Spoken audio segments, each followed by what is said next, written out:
সব তো তুমি বুঝলে, আমি কিছু বুঝলাম না, তাই না? বিয়েটা আমাদের প্ল্যান ওভাবেই করতে হবে। শোনো, প্ল্যান যদি আগে থেকে না গোছাও না, পরে কিন্তু বিপদে পড়তে হয়।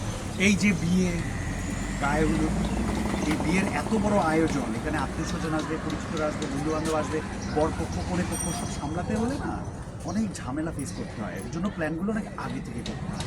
না করলে কী হয়, বিয়ের ঝামেলাগুলো ওই যে হেডফোনের মতো, বুঝছো, হেডফোনের মতো গিটটা লেগে যায়। যেমন ধরো এই পদ্ধতি অনেক আগে থেকে গুছিয়ে রাখলাম, কিন্তু যখন ব্যবহার করতে যাবা দেখবা গিটটা লেগে গেছে, তখন কাজ হবে না। কারণ গিটটাতেই খোলাতেই কিন্তু বারণটা দিতে হবে। আর ছোটো ভাইটাকে ফোন করে দিব, ও ওয়েডিংয়ের যত প্ল্যান আছে। আচ্ছা, একটা কথা বলা হয়ই নাই, আমরা কিন্তু প্রি ওয়েডিং ফটোশ্যুট করবো।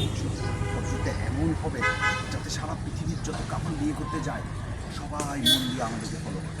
আমরা বিচের তত্ত্ব বালুর করে একটা বিয়ে করছো, একটা সাদা শাড়ি পরা, আমি একটা সাদা শার্ট পরা, আর এরকম একটা সেন্সেশনাল একটা শ্যুট করবো।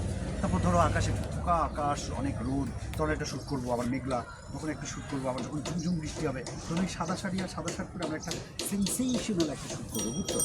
আবার কিছু এক্সক্লুসিভ শ্যুট করবো, যেমন ধরো বিচের শ্যুটটা শেষ করে আমরা নারকেল গাছের নিচে চলে যাবো, তুমি নারকেল গাছের নিচে, আমি নারকেল গাছের উপরে, আর ফটোগ্রাফার নিচে থেকে একটা ওয়াইড অ্যাঙ্গেল একটা শ্যুট করলো। আহা, এত এক্সক্লুসিভ হবে, সারা পৃথিবীর সব কাপড় শ্যুট করার আগে আমাদের এই ছবিগুলো ফলো করবে যে আমরা এরকম শ্যুট চাই, বুঝছো। আচ্ছা মানে নারকেল গাছের উপরে আমি, নারকেল গাছের নিচে তুমি, দারুণ হবে ব্যাপারটা।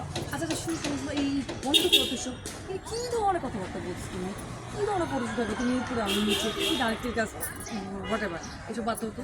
আর কতক্ষণ ধরে আমি এরকম পার্কের মধ্যে গাছে নিচে বসে প্ল্যানিং করে বলতো? মানে প্ল্যান তো করতে হবে, তুমি কেন বুঝতে পারছো না? বিয়ের আগে প্ল্যান তোমাকে বুঝিয়ে লাভ কি? আমার তো ছোটো ভাইরে কল দিতে হবে, আমি ওরে কেন কল দিচ্ছি না? ছোটো ভাই কই তুমি? তোমার ছোটো পাখি ফোন দেওয়া লাগবে না।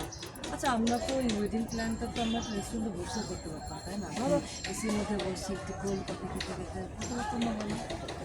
তুমি যদি কোল্ড কফি খেতে চাও তাহলে শুধু কোল্ড কফি কেন, রেস্টুরেন্টে বসে কোল্ড কফি, আইস কফি, তুমি যা যা পছন্দ করো, তোমার ফেভারিট সি ফুড, সবই তুমি খেতে পারো, আমি খাওয়াবো, চলো। কোথায়? আরে তুমি পছন্দ করো বলেই তোমার ফেভারিট প্লেসে পার্কে নিয়ে আসছি, এখন রেস্টুরেন্টে যাবো, রেস্টুরেন্টে গিয়ে না না না না, এখন রেস্টুরেন্ট যেতে পারবো না, বাসায় যেতে হবে। আরে আমার মনে হয় যে অলরেডি আপা দুলাভাই চলে আসছে, আর কি বাসায় এসে আমাকে না দেবে না, একদম হাউমা করা শুরু করবে। আরেকদিন যাবো না। ঠিক আছে, হাউমাউটা আগে ঠেকাও, চলো তোমার বাসায় আগে দিয়ে আসি। ঠিক আছে, কিন্তু যাওয়ার সময় একটা ডাব খাওয়া হবে। ডাব খাবা কেন? ডাবের পানি খেতে পারো চাইলে। আরে ওইটাই খাওয়ার। Thank you.